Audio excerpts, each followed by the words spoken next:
설교 제목은 부활에 참여한 나는 누구인가? 부활에 참여한 나는 과연 어떤 사람인가? 우리가 부활했다 그랬잖아요. 내가 그 신앙을 믿는다 그랬잖아요. 구원받았다 그랬잖아요. 그러면 그 부활에 참여한 나는 어떤 사람이냐? 성경에 여러 가지 모습이 있지만 오늘 본문을 통해서 두 가지를 좀 집중적으로 같이 나누려고 합니다. 누구나 죽지요. 그렇죠? 누구나 죽어요. 근데 예수님 역시도 십자가에서 우리를 위해서 피 흘려 돌아가셨어요. 그거는 전설이 아니고 신화가 아니고 역사적으로 증명되는 내용들입니다. 그거는 성경에만 기록된 게 아니라 그 당시에 몇몇 문서에 그때 그 총독이 누구죠? 예수님을 십자가 못 박았다고 이렇게 선포한 총독이 빌라도 보고서라는 게 있어요. 그 책에 보면 보고서에 보면 이렇게 기록되어 있어요. 그게 번역돼서 지금 시중에 나와 있는데 죄가 없다 그랬어요. 근데 밀란이 일어날까봐 할 수 없이 죽였다 그랬어요. 또 거기에 보고서에 보면 자기는 믿지 않는데 그가 부활했다고 수많은 사람들이 떠들고 다니고 수많은 사람들이 다시 모였다고 기록되어 있어요. 그렇죠. 빌라도는 부활한 예수님을 못 믿었죠. 그런 로마에 보낸 그런 보고서가 있어요. 수많은 사람들이 예수님이 죽으신 건 확증했어요. 근데 두 가지예요. 성경에도 기록되어 있죠. 대제사장 무리들이 빈 무덤을 보고 그리고 그 빈 무덤을 지켰던 군사들을 보고 군사들은 벌벌 떨죠. 죽을까봐. 그런데 돈을 주고 제자들이 시체를 훔쳐갔다 얘기해라. 그러면 안 죽. 그게 성경에 기록되어 있어요. 그래서 아직까지도 부활을 못 믿는 사람이 있고, 그렇죠. 우리의 이성적 생각으로는, 우리의 일반적인 상식으로는 죽은 자가 살아났다? 말도 안 되죠. 근데 그분은 누구세요? 동정녀 마리아에게 나신 분이잖아요. 하나님의 아들이시잖아요.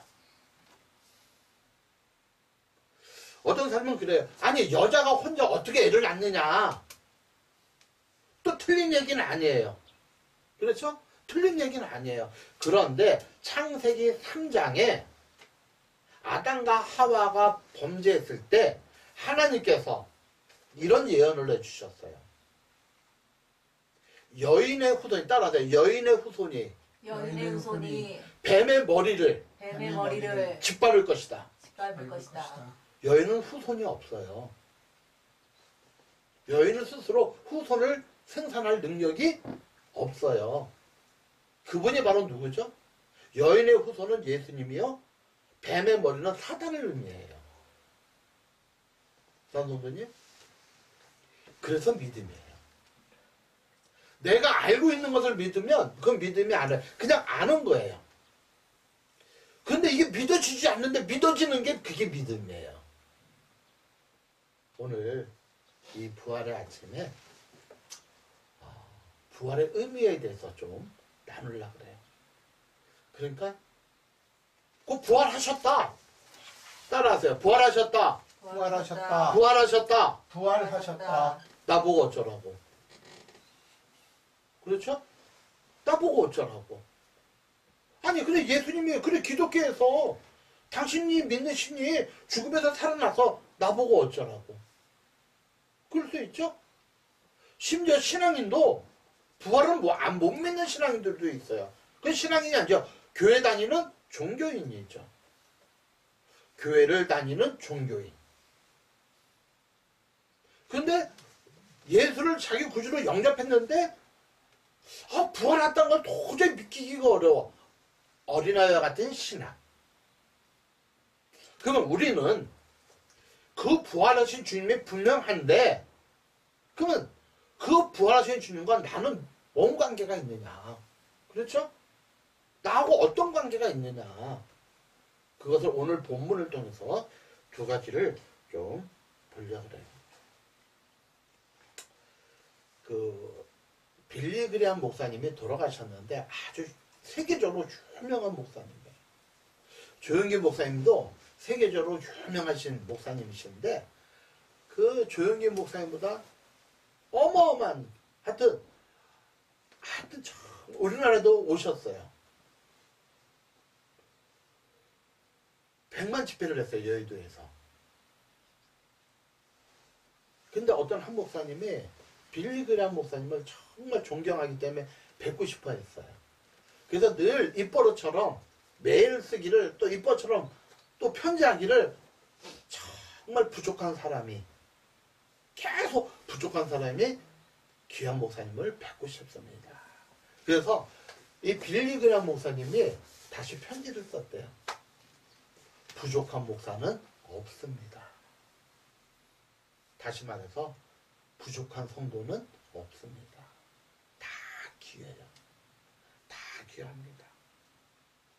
그런데 마귀는 우리에게 끊임없이 따라서 정죄의식, 따라서 정죄의식, 죄의식, 죄책감, 그걸 계속 심어줘요. 그래서 사단은 그렇대요. 예수를 안 믿을 때는 어떻게 하든지 예수를 못 믿게 방해를 해요. 심지어는 이런 게 있어요. 그게 어떻게 생각하는지 모르지만 꼭 저 사람에게 복음을 전하고 싶어도 신방 가잖아요. 그럼 꼭 일이 생겨. 약속 잡으면. 그래서 갔어요.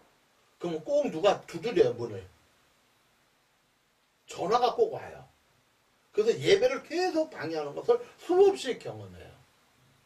그런데 예수를 믿었어요. 여러분처럼. 구원 받았어요. 죽으면 천국이에요. 그런데 사단은 두 번째 계략이 있어요. 뭐냐면 예수 믿는 동안에 지옥의 맛을 보여주고 싶어요. 그래서 예수를 믿는 동안 지옥의 맛을 보여주고 싶어 한다. 그게 뭐죠? 죄책감, 정죄의식. 내가 구원받았다고 하면서 내가 또 이런 짓을 해? 내가 정말 구원받았나? 아니, 구원 안 받았으면 그 짓 해도 별 죄책감이 있어요, 없어요? 없어요. 근데 구원 받으니까 자꾸 그게 죄책감이 들어. 죄책감, 정죄의식이. 구원 받기 전에는 동네에서 싸움할 수 있잖아요. 예? 핏도 흘리면서. 근데 내가 예수 믿는 걸 다 알아. 근데 멱살 잡았단 말이야. 그러니까 내가 자괴감이 와. 내가 예수 믿고 이웃을 사랑하라고 했는데 내가 예수를 믿고 왜 저 사람에게 멱살 잡아서 천도도 못하게. 옛날에 저기 상계동에 있을 때 봉변을 당한 적이 있어요. 어떤 봉변이냐면 물론 저도 뭐 잘못한 건 있을 것 같아요. 그 스타렉스를 경비실 앞에 댔어요. 그 비상 깜빡이를 켜고. 왜냐하면 올라갔다가 금방 내려올 거니까. 1분도 안 돼서. 뭐 물건만 가지고 내려올 거니까. 그래서 차를 주차하기 뭐해서 비상 깜빡이를 켰어요. 근데 이제 어느 차가 이렇게 불펜 이제 빵빵거렸나 봐요.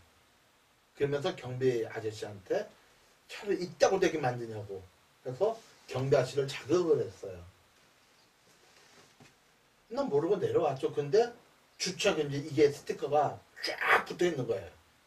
근데 경비 아저씨가 교회 차를 알잖아요. 그렇죠? 그래서 이걸 왜 붙였습니까? 그러니까 그분한테 받은 스트레스를 나한테 푸는 거야. 왜? 목사는 그렇게 못할 거 아니까. 맞잖아요. 목사는 그렇게 못할 걸 알아요. 그래서 더 이상 소리 나는 것이, 그러니까 세탁소에서 나오고 슈퍼에서 나오고 하나님 보는 거야. 순간적으로 알겠다고, 죄송하다고, 제가 뛰겠다고. 그리고 저쪽 가서 이제 뛰었죠. 다행히 잘 뛰어지는 스티커였어요. 막 자괴감이 드는 거 있죠. 순간적으로. 자기가 목사잖아요. 목사인 걸 알기 때문에 소리 질러요. 차라리 예수를 안 믿었다면 그 순간에 그 사람 절대 그렇게 못해요. 일반 주민차라면. 왜? 난리 나잖아요. 자기 생명줄이 밥줄이 왔다 갔다 하는데. 사모님, 그럼에도 불구하고 예수 믿는 것이 복 중에 복임을 믿으시길 축원합니다. 아멘. 그래서 마귀는 우리가 예수 믿기 전에는 너 7등급이야 임마, 너 8등급이야, 우울증 걸리게 한다니까. 그게 7등급 8등급이라는 소리가 들어가니까 우울증 걸리는 거예요. 나는 나름대로 똑똑한 줄 알았는데 위에 있는 상사한테 지금 뭐 이렇게 누르고 그러니까는 자살하는 사람, 누가 자살한 줄 아세요? 자기 생각이 1등급, 2등급, 3등급이라는 사람은 절대 자살 안 해요. 자기가 1등급, 2등급, 3등급을 생각했다가 8등급, 9등급이 되니까 자살해버리는 거예요. 못 살겠다고. 근데 예수 믿는 사람은 다 1등급임을 믿으시기 축원합니다. 다 1등급이에요. 그런데 사단은 순간순간 나를 8등급, 9등급 왜 생각을 집어넣어 준다고 해요. 생각에. 거기에 속지 않기를 제 이름으로 축원합니다. 그러면 하나님께서 원하시는 부활의 의미가 뭘까?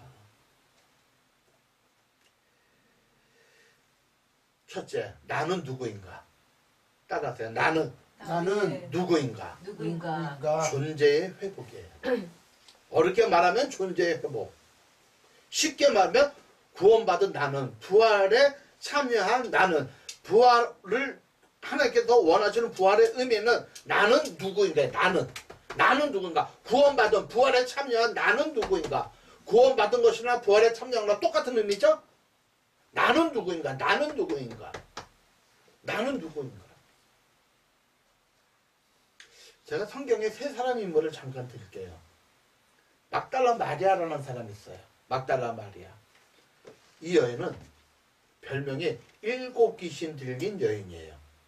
실제로 성경에 7 귀신 들린 여인이라고 기록되어 있어요. 그러니까 이거 아세요? 귀신 들렸다고 맨날 귀신처럼 횡설수설하지 않아요. 순간순간 제정신이 들어올 때가 있어요. 그러면 길에서 널브러져 있는데 보면 아, 내가 또 귀신한테 또 이렇게 했구나. 사람들이 손가락질해요. 7 귀신 들린 여인이니까 사람들이 얼마나 비난하겠어요. 조롱하게 했어요. 같이 안 하게 했어요. 7 귀신 들린 여인. 그런데 이 7 귀신 여인에게 나쁜 귀신 말고 조금 더 덜 나쁜 귀신이 들어온다고 해서 행복할까요? 아니죠. 7 귀신 들린 여인이 있어요. 또 한 사람은 사마리아 여인이 있어요. 이 사마리아 여인은 남편이 5이에요. 근데 예수님이 지금 있는 그 남자도 네 남편이 아니라고 그랬어요. 왜? 만족함이 없어요. 이 여인은 무엇으로 만족하려고 그랬어요? 좋은 남자를 통해서 내 삶을 만족하고 싶었어요. 그런데 이 남자도 아니야. 또 바꿔보니까 이 남자도 아니야. 또 바꿔보니까 창기가 아니에요. 이 여인은.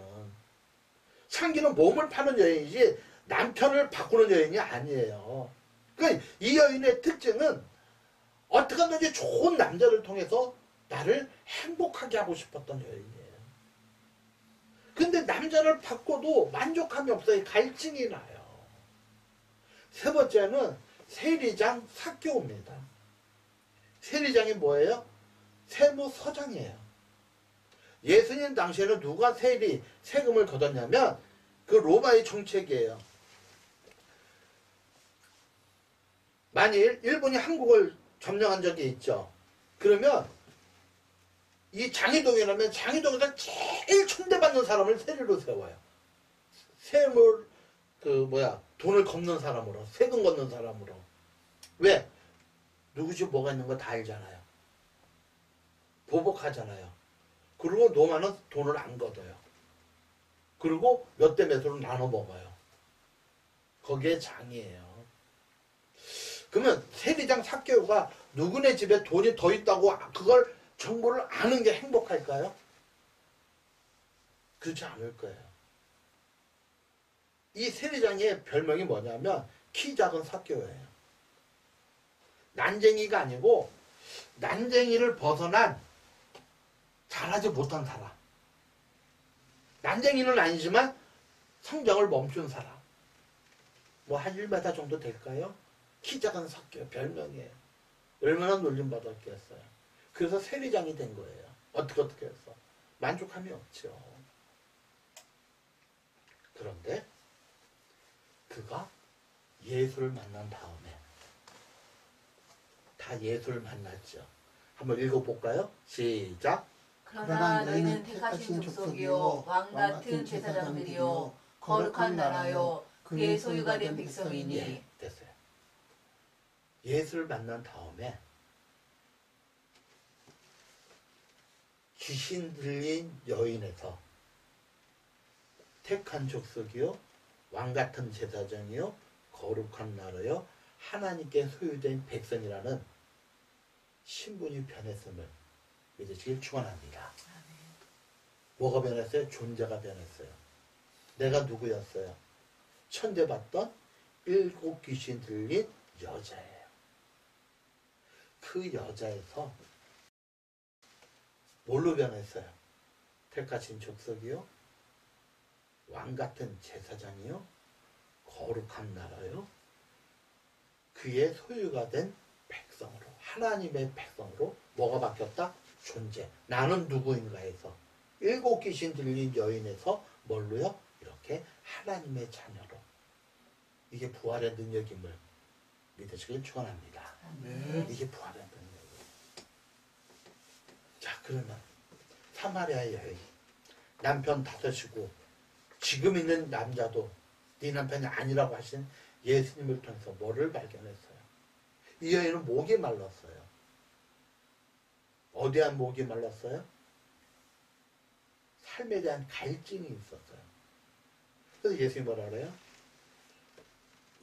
영원히 목마르지 않는 생수가 있다.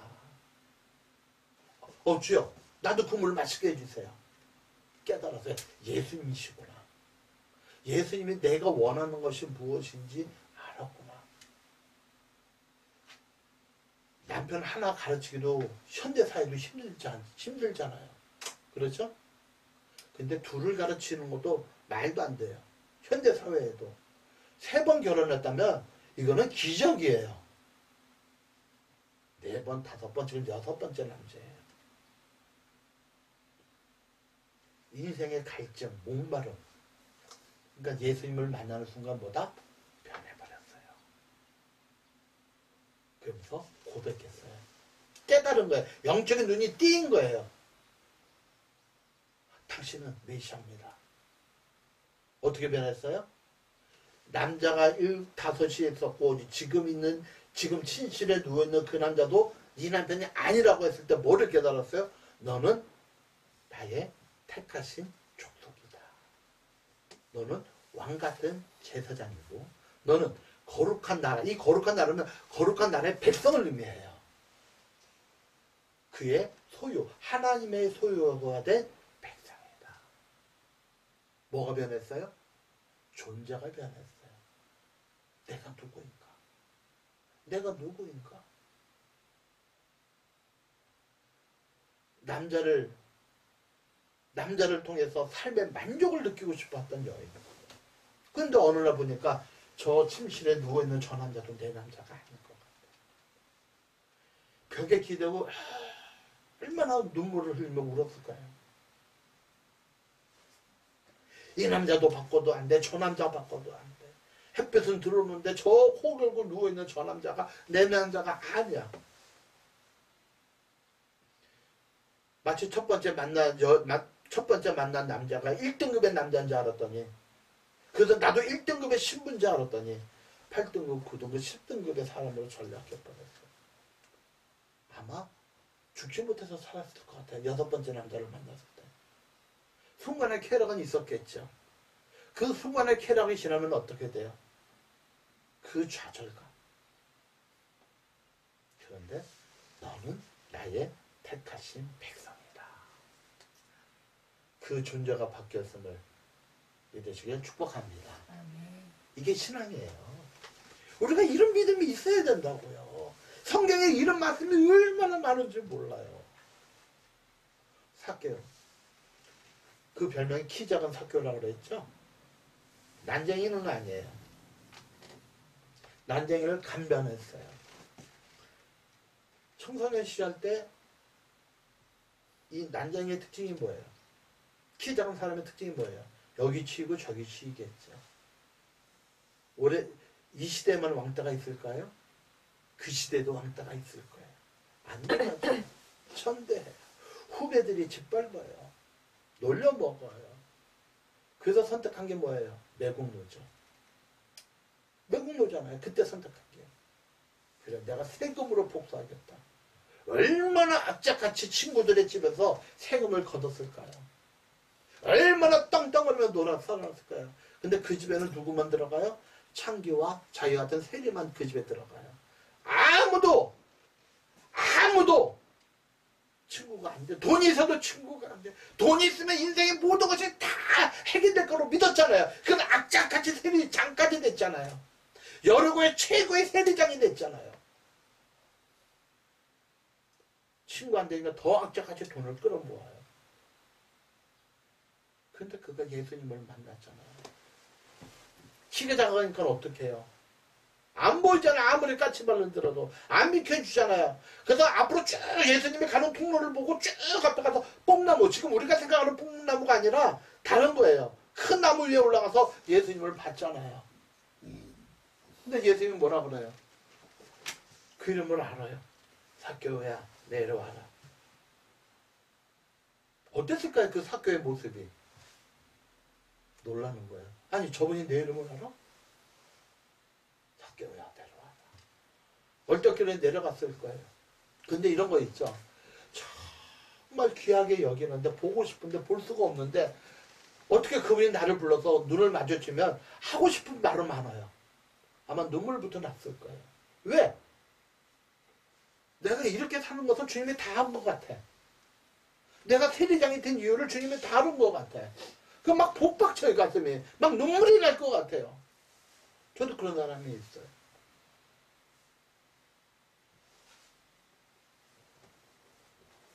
딱 한 분이 있어요, 그런 분이.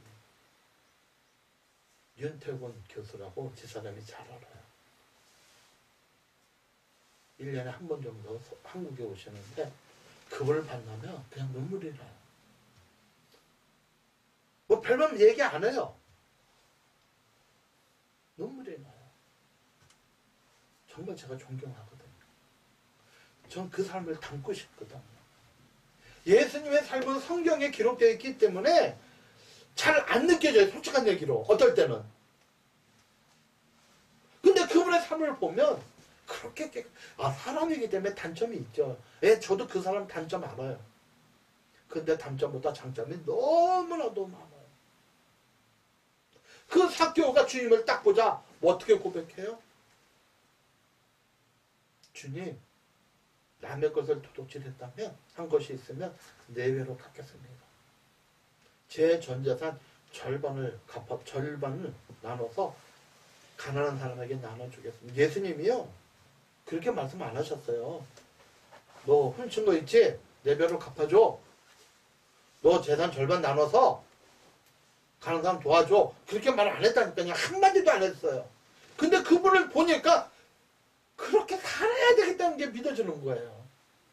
이게 존재의 변화임을 믿으시길 축원합니다. 이게 존재의 변화예요. 나는 누구인가?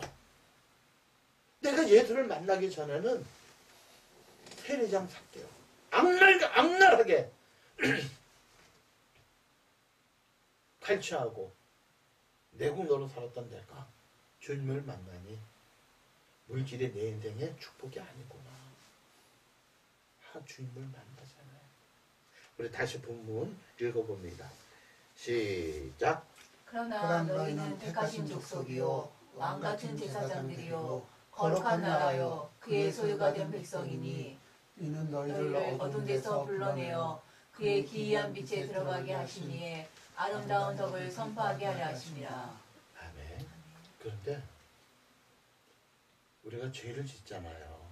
그렇죠? 마음의 죄도 짓고 행동의 죄를 짓죠. 그것을 성경에는 자범죄라고 해요. 내가 스스로 짓는 죄. 그 죄가 얼마나 무서운지 아세요? 따세요. 죄는 죄는 달콤하다. 달콤하다. 죄는 달콤해요. 언제 달콤해요? 안 걸렸을 때. 죄는 달콤해요. 근데 이 죄가 얼마나 무섭냐면 나를 계속 죄의 세력으로, 어둠의 세력으로, 죽음으로 이끌어가요. 자, 아까 제가 말씀드렸죠. 사단의 전략은 절대로 사람들이 예수를 못 믿게 해요. 그런데 우리가 어느 순간 하나님의 은혜로 예수를 믿었어요. 그렇죠? 어느 순간 예수를 믿었어요. 그러면 전략을 바꿔서 천국은 가. 알아요. 죽어서 저 사람이 천국 가는 건 알아요. 그런데 이 땅에서 지옥을 맛보게 해요. 예수를 믿지 않았다면 죄책감이 별로 없는 죄들. 예수를 믿지 않았다면 마음껏 분노하고 마음껏 멱살잡고 마음껏 싸울 수 있는 우리 장모님이 저를 참 좋아해요. 지금 이제 좀 몸이 불편하신데 그래서 저보고 귀엽대요. 제가 살아오면서 저보고 귀엽다는 사람은 딱 두 사람 만났어요. 우리 장모님하고 우리 집사람이에요. 근데 이 처갓집에서 그러면 안 되는데 어느 순간에 제가 왜 그랬는지 딱 한 번 화를 낸 적이 있어요. 딱 한 번. 화를 낸 적이 있어요. 장모님 앞에서, 집사람 앞에서. 그래서 나중에 들려온 소문이 제 집사람이 그러더라고. 엄마가 그러는데 당신 목사 안 됐으면 큰일 날 뻔했대. 왜? 그러니까 당신 눈빛 보니까 예수 목사 안 됐으면 큰일 날 뻔했다. 그래. 그래서 아 내가 그런 사람이구나. 더 조심해야지. 이제. 죄는요 무서워요. 죄는 세상에서도 무섭지만 죄가 무서운 게 뭐냐면 한번 읽어보세요. 자 시작.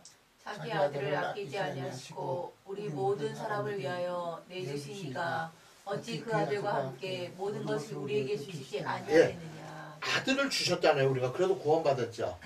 그렇죠? 모든 것을 우리에게 주시지 아니하겠느냐. 맞죠? 아들을 주셨는데 뭘 못 줘요? 근데 한번 들어보세요. 읽어보세요. 시작. 너희 허물이 이러한 일들을 물리쳤고 너희 죄가 너희로부터 좋은 것을 막았느니라. 하나님의 은혜, 하나님의 좋은 것을 막는 게 딱 하나 있는데 죄예요. 구원받은 우리에게 아들을 주신 이가 그 무엇을 못 주겠느냐. 예? 그런데 그 무엇을 막는 게 죄예요. 너희 죄가 너희로부터 좋은 것을 막았다. 이게 무서운 거예요. 그러니까 이 땅에서 하나님으로부터 좋은 걸 받아야 천국의 삶을 누릴 수 있거든요. 이게 막아지니까 여러분 예수 믿으면 이 땅에서는요 손해예요. 예수 믿으면 시간 손해잖아요. 지금 헌금했으니까 물질 손해잖아요. 참아줘야 되잖아요. 내가 하고 싶은 대로 못 살잖아요. 하고 싶은 대로 해도 눈치로 보면서 하잖아요. 다 손해예요. 이 땅에서는요.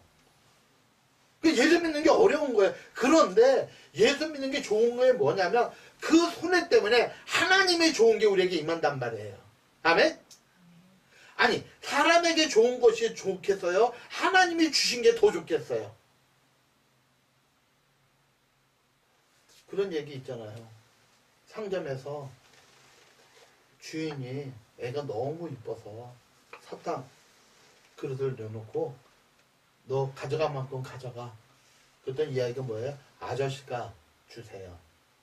지가 집으면 3-4개, 4-5개. 그렇죠? 아저씨가 집어주면 10개 되잖아요. 여러분이 좋아하는 것을 가지고 누리는 것보다 그것을 포기할 수밖에 없어요. 진짜라니까요. 그걸 포기한다니까요. 그 삶을. 예수 믿으면 포기할 수밖에 없어요. 그 삶을. 그러니까 예수를 믿어 그 삶을 못 포기하니까 끝까지 그렇게 살려고 그래요. 그러니까 계속 교회로 나오니까 갈등이 있는 거예요. 갈등이. 그 대부분 죄예요. 그런데 하나님이 주시는 좋은 것이 있다니까요. 우리 삶 속에 갈등에서 포기 못하는 것을 내려놓고 하나님이 주시는 좋은 것을 가지시기를 주의 이름으로 축복합니다. 아멘. 두 번째는 왜 사는가? 의미의 회복이에요. 왜 사는가? 따라서 왜 사는가? 왜 사는가? 예수 믿지 않은 사람은요, 그냥 마지못해서 살고 죽지 못해서 산다 그래요.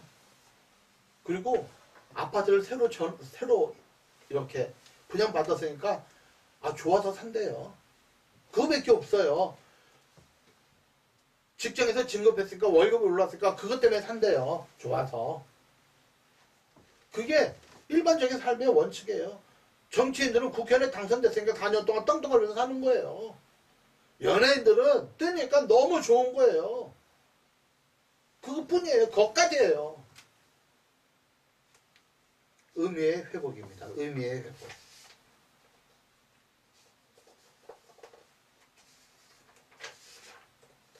다시 한번 읽습니다. 백성이니 이는부터 세 번째부터 이는 시작. 이는 너희를 어두운 데서 불러내어 그의 기이한 빛에 들어가게 하시니에 아름다운 덕을 선포하게 하려 하십니다. 이는 너희를 어두운 데서 불러내서, 맞죠? 이게 구원이죠.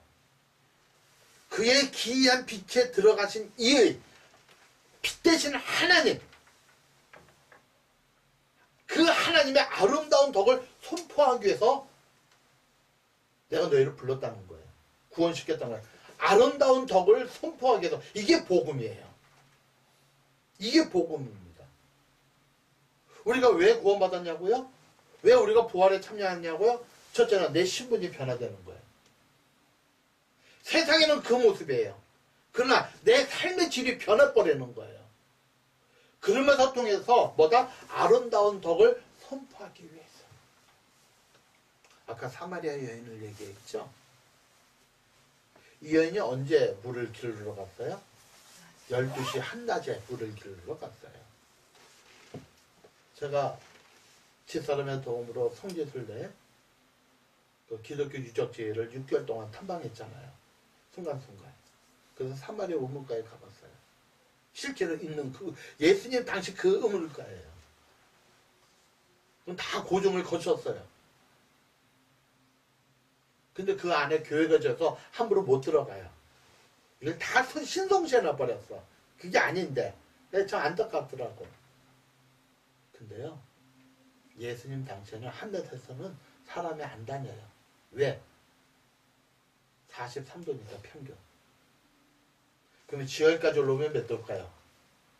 체감 온도라는 게 있죠. 50도가 넘어요. 60도가 넘어요. 체감 온도가. 그러니까 한낮에는 사람이 물을 길러서 안 와요. 이른 아침과 늦은 저녁에 선선할 때만 물을 길러 오는 거예요. 근데 이 여인이 언제? 한낮에. 왜? 창피하잖아요. 손가락질 하잖아요. 그래서 사람이 없을 때 물을 길러 오는 거예요. 그러니까 동네 사람과 단절된 삶을 살잖아요. 그렇죠? 단절된다. 그런데 예수님을 만나고 어떻게 해요? 동네로 뛰어가요. 메시아를 만났다. 우리가 기다리던 메시아를 만났다 하면서 동네 사람을 다 불러와요. 예수님이 하루만 그곳에 잠깐 지나치려고 하는데 하루를 묵고 복음을 전해요. 누구 때문에? 이 사마리아 여인 때문에. 왜 사는지를 깨달았어요.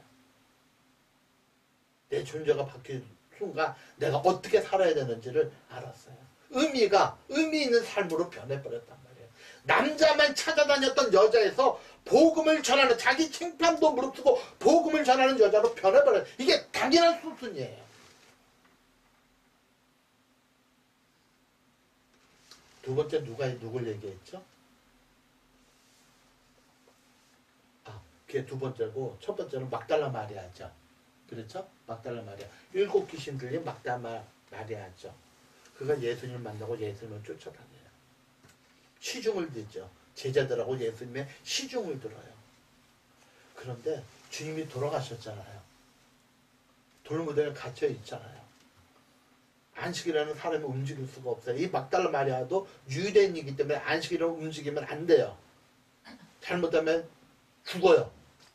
안식일로 거행하면 죽어요. 그래서 안식일이 풀리는 새벽에, 그게 일요일이에요. 일요일. 새벽 안식일이 풀리면요, 요즘은 사이렌이 울려요. 사이렌이. 안식이 시작해도 사이렌이 울리고, 안식일이 풀려도 사이렌이 울려요. 안식일이 풀리자마자 몇몇 여자와 같이 무덤에 갔어요. 왜? 향유를 받으려고. 예수님의 몸에 썩지 않게 향유를 받으려고.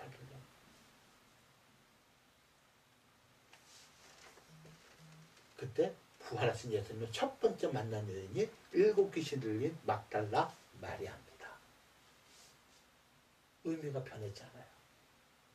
그래서 누구에게? 제일 먼저 12 제자들에게 예수님이 부활하셨다.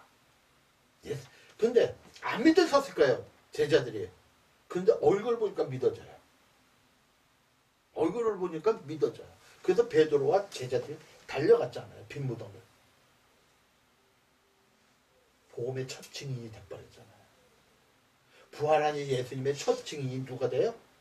막달라 마리아. 변해요. 세 번째 얘기하죠. 사개오죠. 그 삶이, 의미가 변했잖아요.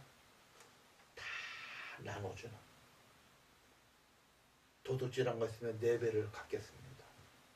내 재산 절반을 가난한 자에게 나해주겠습니다. 뭐가 변해요? 의미, 삶의 의미가 변해요. 왜 사는가?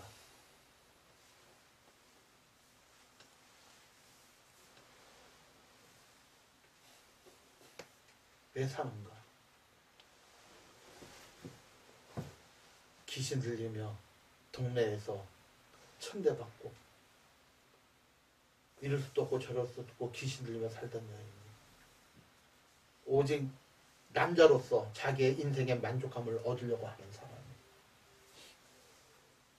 돈만이 최고라고 여기던 사람이 삶이 변해버려요. 의미가. 왜요? 바울이 이같이 변명하여 베스도가 크게 소리내어 이르되 바울아 네가 미쳤다. 바울이라는 사람은 누구예요? 당대 최고의 학부예요. 학문의 최고의 수제자예요. 당시 지금도 미국 시민권을 갖고 싶어하는 사람들이 많죠. 지금도 각 나라마다. 그 당시에는 로마의 시민권을 갖고 싶어했어요. 근데 태어나면서부터 로마의 시민권이에요. 왜? 아버지가 로마의 시민권을 갖고 있습니다. 근데 유대인이에요. 부족한 게 하나도 없어요. 당대 최고의 명문가, 최고의 학벌, 최고의 거부, 로마의 시민권. 근데 그가 예수를 만났어요. 다 배설물을 얘기해요. 왜? 좋은 것보다 더 좋은 게 있으니까. 그렇죠. 뭐 바보 같은 질문 할까요? 은 1kg, 금 1kg, 무엇을 갖겠어요? 금 1kg죠? 맞죠? 아니, 그럼 여러분들은 겸손해서 그냥 은 가지려고요? 아, 가지세요. 나는 금 가질 거예요. 근데 금 1kg와 다이아몬드 1kg. 다이아몬드 같죠? 그러니까 하나만 선택하라고 하면 은 1kg, 금 1kg, 다이아몬드 1kg 하나만 선택하라면 뭐 갖겠냐고요? 나는 겸손하니까 은 1kg 갖겠습니다. 아, 그러면 그렇게 살아요. 에이 나는 그냥 중간 금 1kg만 가져도 돼요. 아 그렇게 사세요. 나는 다이아몬드 1kg 가질 거예요. 왜? 제일 좋은 거 가지지. 자기가 가졌던 세상에서 누렸던 모든 것보다 예수를 만나니 그게 더 좋은 거예요. 사는 게 편해요. 그러니까 메스도라는 총독이 사도 바울을 보고 알잖아요. 그 사람이 어떤 사람인지. 네 학문이 너를 미치게 했다. 그때 나온 말이 뭔지 알아요? 내가 미쳐도 주를 위하여 미치고 내가 운전해도 주를 위하여 운전합니다. 그래서 성경을 13권 또는 14권을 기록하고 당대 최고의 베드로와 양맥 300을 이루고 그리고 전 세계를 최초로 전도했던 선교했던 대상이잖아요. 바뀌는 거예요. 따라서 가진 것을 포기해야 새로운 것을 가질 수 있다. 여러분이 포기하지 못하는 거 오해하면 안 돼요. 잘 보세요. 이거 마지막입니다. 잘 보세요. 가정 포기하라는 거 아니에요. 직장 포기하라는 거 아니에요. 하고 있는 일 포기하고 하고 포기하라는 거 아니에요. 그건 이단이에요. 그럼 뭘 포기하라는 거예요? 내가 스스로 생각해서 내 마음에 찔림이 되는 것들. 내 마음에 찔림. 아 내가 이렇게 살면 안 되는지. 이걸 포기하라는 거예요. 이게 대부분 죄예요. 맞죠? 절대로 가정 포기하라는 거 아닙니다. 하고 포기하는 게 아니에요. 직장 포기하는 게 아니에요. 예, 때로는 휴가를 내서 아무도 없는 기도 놀러가서 혼자 일주일간 있을 수는 있어요. 맞죠? 내 영성을 위해서 휴가 내서 그것도 휴가 내야 돼요. 그냥 결근하면 안 돼요. 휴가 내서 그럴 수는 있어요. 하나님은 가정 안에서 이렇게 살기를 원하십니다. 세상 속에서 변화된 삶 사시기를 축복합니다. 그래서 너희는 택한 족속이요 왕같은 제사장이요 거룩한 나라요 그의 소유가 된 백성이다. 아멘. 이는 너희를 어두운 데서 불러내요. 어두운 데서 불러내요. 그 기이한 빛에 들어가게 하신 이가 누구죠? 예수님이죠. 부활하신 예수님. 이는 이의 아름다운 덕을 선포하게 하려 하십니다. 있는 자리에. 삭개오는 삭개오의 자리에서. 막달라 마리아는 막달라 마리아의 자리에서. 사마리아 여인은 사마리아 여인의 자리에서. 그렇게 사시기를 여러분은 여러분의 자리에서 그렇게 사시기를 축복합니다. 하나님 저희를 긍휼히 여겨주시고 예수 믿는 게 무엇인지 알게 하여 주옵소서. 막달라 마리아가 변했다면 사마리아 여인이 변했다면 키 작은 세리장 삭개오가 변했다면 당대의 최고의 학문을 가졌던 바울이 변했다면 저희도 변할 줄을 믿습니다. 그게 십자가의 능력입니다. 복음의 능력이요 부활의 능력입니다. 우리의 삶도 변화되게 하여 주옵소서. 이제는 우리 주 예수 그리스도의 무한하신 은혜와 우리 아버지 하나님의 지금까지의 사랑과 성령께서 말씀을 통하여 깨닫고 그렇게 살아가기를 원하는 사랑 성도들 머리 위에 지금부터 영원토록 함께 하시기를 축원하옵나이다. 아멘.